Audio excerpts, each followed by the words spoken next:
अध्यक्ष महोदय, पुरवणी मागणी 2025-26 यावर चर्चा करण्यासाठी आपण मला इथे बोलण्याची संधी दिली त्याबद्दल मी आपले आभार व्यक्त करतो। आज साहेब या पुरवणी मागण्यांमध्ये आपण जर डिटेलिंग बघितली तर 3 विभागांवर ही चर्चा होणार आहे आणि उरलेल्या 3 विभागांवर उद्या चर्चा होणार आहे। त्या चर्चेमध्ये निधी मंजूर आहे तो 1500 कोटीच्या वर काहीतरी आहे, ज्याच्यावरती चर्चा होणार आहे। आणि ज्याच्यावरती चर्चाच होणार नाहीये तो 10,482 कोटीचा जो काही इकडे ॲलोकेशन झालंय त्याच्यावरती चर्चा होणार नाहीये। म्हणजे आपण चर्चा करतोय किती 1566 कोटीवर आणि बिनचर्चेचे जाणार किती 10,000 कोटीच्या वर। मला अध्यक्ष महोदय, मी नवीन आमदार असल्यामुळे मला मागच्या पुरवणी मागण्यांमध्ये पण ही शंका आली, साहेब हे ठरवतो कोण की चर्चा कुठल्या विभागांवर करायची आहे? हे ठरवतो कोण अध्यक्ष महोदय? 1500 कोटीच्या चर्चेसाठी आपण हे सगळे बसलेलो आहोत 3-3 तास आणि 10,000 कोटीच्या वरची चर्चाच होणार नाहीये विभागांची। अनेक वेळेला ही गोष्ट मला समजण्याच्या पलीकडे ठरवतो कोण? हे कोण ठरवत असतील ते कळेल कदाचित कालांतराने की हे सगळं कोण करतंय हे सगळं आणि या चर्चेचा त्याच्यामध्ये निष्पन्न काय होतो। अध्यक्ष महोदय, आज 3 विषयांवर चर्चा आहे, मी 2 विषयांवरच बोलणार आहे। नियोजन विभाग बाब क्रमांक 121 पृष्ठ क्रमांक 86 आणि बाब क्रमांक 122 पृष्ठ क्रमांक 87। अध्यक्ष महोदय, नियोजन विभागामध्ये मी आमदार असल्यामुळे जिल्हा नियोजन ह्याचा मी निमंत्रित सदस्य असतो। राज्य नियोजन मंडळाकडून जो काही निधी पाठवला जातो तो जिल्हा नियोजन मंडळाकडे पाठवला जातो। अध्यक्ष महोदय, मी ज्या जिल्ह्यातून येतो सिंधुदुर्ग जिल्हा, त्याचा प्रारूप आराखडा आज 700 कोटीच्या जवळ गेलेला आहे आणि हा 700 कोटीचा प्रारूप आराखडा आणि आपल्याला जी रक्कम मिळते प्रत्येक जिल्ह्याचं असंच आहे। त्याच्यामध्ये मी काय माझ्याच जिल्ह्याबद्दल बोलतोय, एकाच जिल्ह्याबद्दल बोलतोय अशातला भाग नाही। बाजूच्या रत्नागिरी जिल्ह्यामध्ये पण प्रारूप आराखडे हे 500-1000 कोटीच्या जवळपास जातात। पण अस्तित्वामध्ये जी कारणं दिली जातात राज्य नियोजन मंडळाकडून की तुमचा खर्च मागच्या वर्षाचा अखर्चित आहे, एका मर्यादेनंतर तुमच्या जिल्ह्यामध्ये खर्च पडत नाही, अशी वेगवेगळी कारणं जो डिस्ट्रिक्ट प्लॅनिंग ऑफिसर असतो आमच्या जिल्ह्याचा तो आम्हाला सांगत असतो। माझी अनेक आमदारांना इथे विनंती आहे, अध्यक्ष महोदय, आमचा जो आमदार निधी आम्ही खर्चाला टाकतो तो 5 कोटीचा असतो, बरोबर आहे? त्या 5 कोटीमध्ये पण साहेब आपण तपास घ्या कधी पण 1.5 पटीने आपला हा खर्च वाढून आपल्याकडे मागवला जातो। जेव्हा आर्थिक हे जे वर्ष संपतं आपला आमदार निधी सुद्धा 4.5 कोटीच्या वर खर्चच होत नाही। हे तपासून घ्या साहेब कुठेही आपण। म्हणजे नेमके अधिकारी आपल्याला सांगतायत काय? निधी आमचा आमदार निधी जर खर्च होत नसेल, आम्हाला 5 कोटी दिला जातो, दाखवला जातो 6.5 कोटी आणि खर्च होतो 4.5 कोटीच्या खालचा, दाखवला जातो 6.5 कोटी आणि खर्च 4.5 कोटीच्या खाली। अध्यक्ष महोदय, कसं चालणार? प्रशासकीय मान्यता, आम्ही प्रशासकीय मान्यतेसाठी 1.5 महिना थांबतो अध्यक्ष महोदय। आमच्याकडे 4 महिने सरासरी 4000 मिलीमीटर पाऊस पडतो, मी अनेक वेळा बोललेलो आहे।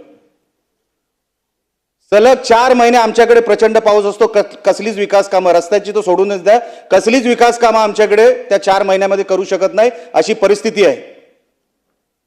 प्रशासकीय मान्यता डेडलाईन ऑक्टोबरमध्ये, वर्क ऑर्डर आम्हाला मिळेपर्यंत नोव्हेंबरचा शेवटचा आठवडा आम्ही गाठतो. मार्च महिन्यामध्ये परत तुम्ही नवीन बजेट इथे सादर करणार. आम्हाला काम करण्यासाठी फक्त 3 महिने मिळतात. त्या 3 महिन्यामध्ये देवाची कृपा आहे, किमान हे सगळे हेड जिल्हा परिषदेकडे वर्ग होतात आणि खर्च करायची जबाबदारी जिल्हा परिषदेची असल्यामुळे आम्हाला 2 वर्षाचा जो काय मुभा असतो जिल्हा परिषदेच्या माध्यमातून मिळतो, जिल्हा नियोजनाच्या मंडळाच्या माध्यमातून मिळत नाही. अध्यक्ष महोदय, प्रशासकीय मान्यता द्यायला एवढा वेळ का लागतो? अध्यक्ष महोदय, जे कोण मंत्री याच्यावरती रिप्लाय देतील, माझी विनंती असेल त्यांना, सगळ्या आमदारांच्या वतीने मी बोलतो, साहेब प्रशासकीय मान्यता कुठलीही जिल्ह्यातली ही किमान आणि मॅक्सिमम कालावधी 10 दिवसाच्या आतच आम्हाला प्रशासकीय मान्यता या अधिकाऱ्यांनी काढून दिली पाहिजे. 10 दिवसाच्या आत. कशासाठी लागतो? सगळे हे ठरलेले आहेत अध्यक्ष महोदय. अनेक वर्षांपासून ते अधिकारी त्या खुर्चीवर बसलेले आहेत, सगळ्या डिपार्टमेंटचा अभ्यास त्यांना आहे, मग कशासाठी 1.5 महिना 1 महिना लागतो? 10 दिवसाच्या आतमध्ये प्रशासकीय मान्यता देऊन टाका. वर्क ऑर्डर पुढच्या 15 दिवसामध्ये देऊन टाका. आम्हाला काम करायला कोकणामध्ये अजून 1 महिना मिळेल. जो पैसा राज्य नियोजन मंडळ आमच्याकडे पाठवतो, साहेब आमचा प्रारूप आराखडा बाजूच्या जिल्ह्यामध्ये, रत्नागिरी जिल्ह्यामध्ये कदम साहेब आता आले, त्यांनाही विचारा, त्यांचा प्रारूप आराखडा तर आता 1000 कोटीच्या जवळ गेला असेल. आणि जेव्हा राज्य नियोजन मंडळ मीटिंग घेतं जिल्हा नियोजन मंडळाची, तेव्हा काय सांगतं, तुम्हाला अमुकच पैसे आम्ही खाली पाठवतो. मिळालेल्या नियोजन मंडळाचा आणि प्रारूप आराखड्यामध्ये आणि जिल्हा नियोजन मंडळाला मिळतात किती ह्याचं डेफिसिट जर तुम्ही बघितलं तर प्रत्येक जिल्ह्यामध्ये तुम्हाला 200, 250 कोटीचा डेफिसिट दिसेल. मग आम्ही मागतोय कशासाठी अध्यक्ष महोदय? एक सरसकट तुम्ही 500 कोटी रुपये लहान जिल्ह्यांना देऊन टाका, मोठ्या जिल्ह्यांना 1000 कोटीच्या वर देऊन टाका. साहेब आपण आमदार खासदार पगार घेतो ना दर महिन्याला, मग दर वर्षाला एक फिक्स इन्कम देऊन टाका ना त्या जिल्ह्यांना. इथे भीक मागावी लागते. राज्य नियोजन मंडळाकडे जिल्हा नियोजन मंडळ जे आमचे डीपीओ आहेत ते आम्हाला सांगतात, आम्ही साहेब हे खर्च दाखवू शकलो नाही म्हणून कदाचित आपल्याला पुढच्या वर्षी हा निधी मिळणार नाही. मग प्रारूप आराखडा कशासाठी बनवायचा अध्यक्ष महोदय? साहेब हे सगळे जिल्हे जर तुम्ही घेतले आणि 500 करोड रुपये देऊन टाकले, साहेब आपण बजेटवर चर्चा करतोय, बजेटच्या पुरवणी मागण्यांवर. आपला मूळ बजेट किती आहे साहेब? 7,57,000 कोटीचा. पुरवणी मागण्या किती आहेत? 1,44,000 कोटीच्या.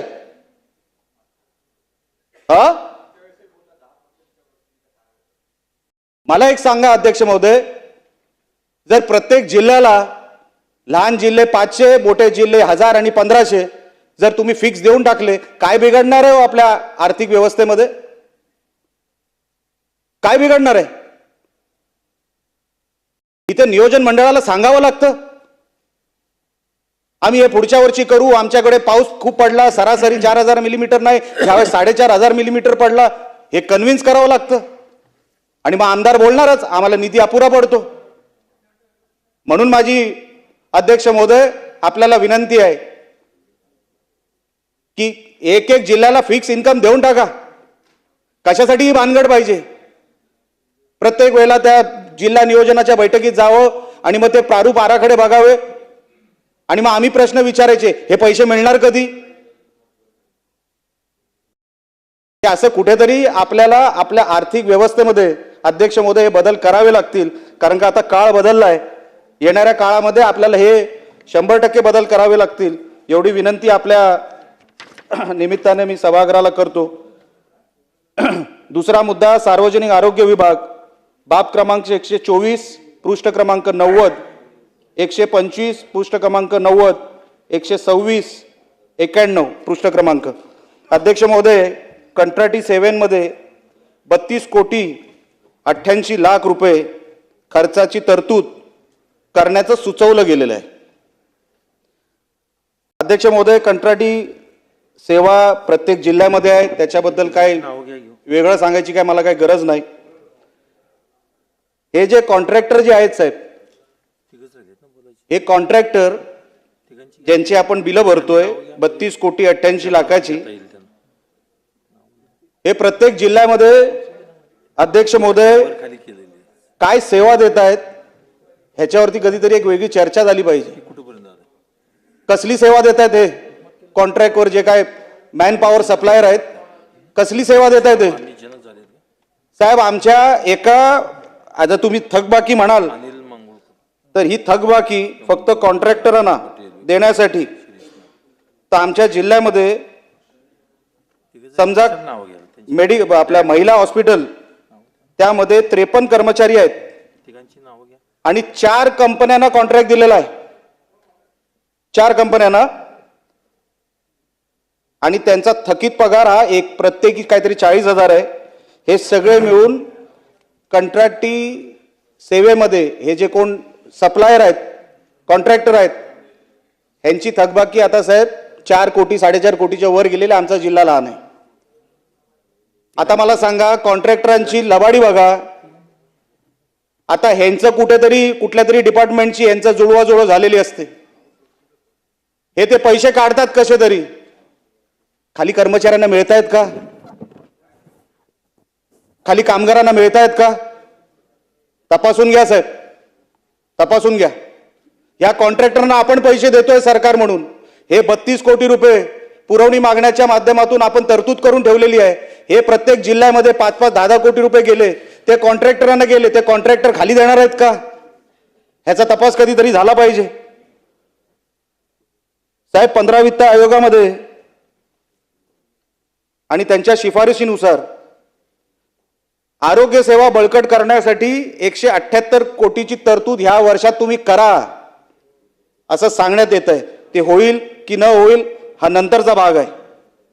ही सगळी तरतूद जी आरोग्य विभागामध्ये साहेब करण्याचं सरकारने ठरवलंय पुरवणी मागण्याच्या माध्यमातून. एकदा साहेब ग्रामीण भागामध्ये पीएचसीची अवस्था बघा, पीएचसीची अवस्था बघा, प्रायमरी हेल्थ सेंटरची काय अवस्था आहे तिकडे साहेब. कुठल्याही हेल्थ सेंटरच्या आतमध्ये गेलो ना गावामध्ये पीएचसीच्या, आम्हाला वाईट वाटतं तिकडे लोक काम कशी करतायत ती. काही ठिकाणी टॉयलेट चांगले असतील पण त्या पीएचसीची अवस्था बघवत नाही. आता अध्यक्ष महोदय, आपण चर्चा फार मोठमोठ्या करतोय. प्रायमरी हेल्थ केअर मध्ये आताच कुठले तरी मला वाटतं सदस्य बोलत होते, डायरेक्ट रिफर करतात सिव्हिल हॉस्पिटलला. सिव्हिल हॉस्पिटलची अवस्था पीएचसी पेक्षा खराब झालेली आहे. मग हे पब्लिक हेल्थ सेंटर जे आहेत, प्रायमरी हेल्थ सेंटर जे आहेत, कशासाठी बनवलेत अध्यक्ष महोदय? माझ्या मतदारसंघात 36 पीएचसी आहेत. कुठेतरी आम्हाला असं वाटतं की एमबीबीएस डॉक्टर हाताळत असतील, काही ठिकाणी तर एमबीबीएस डॉक्टर सुद्धा नाही आहेत.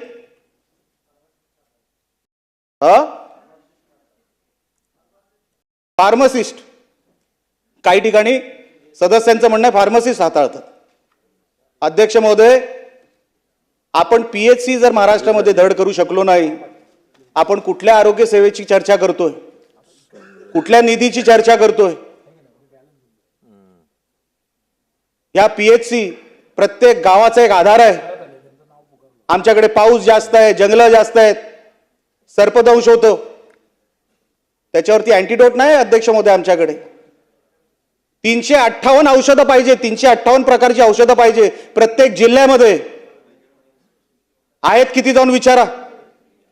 प्रत्येक जिल्ह्यामध्ये बिलांची म्हणजे औषधांच्या बिलांची थकबाकी ही 8-8 कोटीपर्यंत गेलेली आहे. या 178 कोटीमध्ये होणार आहे अध्यक्ष महोदय? हे गणित कसं जुळवणार आपण? औषधं 358 प्रकारची आपल्या जिल्ह्यामध्ये असलीच पाहिजे. ती आहेत किती जरा एकदा ऑडिट करायला सांगा. माझ्याकडे यादी माझ्या जिल्ह्याची आहे, माझ्या मतदारसंघाची आहे. 70% त्या फार्मसीकडे औषधच नाहीयेत. आपण कसले पेशंट बरे करतोय की मारतोय? त्यांची विकेटच पडेल कधीतरी, आणि पडलेही असतील अनेक ठिकाणी. म्हणून माझी अध्यक्ष महोदय आपल्या मार्फत विनंती आहे, 1566 कोटीचा जरी हा पुरवणी मागण्याचा चर्चेचा विषय असला, ही सगळी पुरवणी मागणी मला असं वाटतं 11,000-11,500 कोटीची आहे. सरकारमध्ये ही शेवटची, मला वाटतं ह्या आर्थिक 25-26 मधली ही शेवटची पुरवणी मागणी आहे. यामध्ये आपल्याला काहीतरी मिळावं. आरोग्य खातं महत्वाचं आहे, जिल्हा नियोजन महत्वाचं आहे, नियोजन खातं महत्वाचं आहे, राज्य नियोजन मंडळ महत्वाचं आहे. या सगळ्या ज्या तरतुदी किंवा सगळ्या ज्या मागण्या मी आपल्यासमोर केल्या साहेब गंभीर रूपाच्या आहेत. आता याच्यावर दुरुस्ती झाली नाही. आम्ही ग्रामीण भागातले आमदार आहोत. ग्रामीण भागामध्ये जेव्हा आम्ही कामाला जातो, आम्ही तिथे काम करतो, खाली तळागाळापर्यंत आम्हाला पोहोचावं लागतं. साहेब जिल्हा नियोजन हे ठरवतो कोण? मॅपवर. आमचा जिल्हा लहान दिसत असेल साहेब, पण प्रत्येक गाव हे 1,000-1,200 हेक्टरांचं आहे. एक वाडी डोंगरावर आहे, ते एक वाडी आमची खाली जंगलात आहे कुठेतरी. मुलांना शाळेत जायला ना पण 2-2 किलोमीटर लागतात चालत पायी. म्हणून भूगोलावर ठरू नका की इथे किती पैसे पाठवायचे ते. जी आताची जी काही व्यवस्था झाली आहे, आर्थिक व्यवस्था झाली आहे, देशाची असेल महाराष्ट्राची असेल, ती रिक्वायरमेंट काय, त्या रिक्वायरमेंट नुसार प्रत्येक जिल्ह्यामध्ये पैसे पाठवा.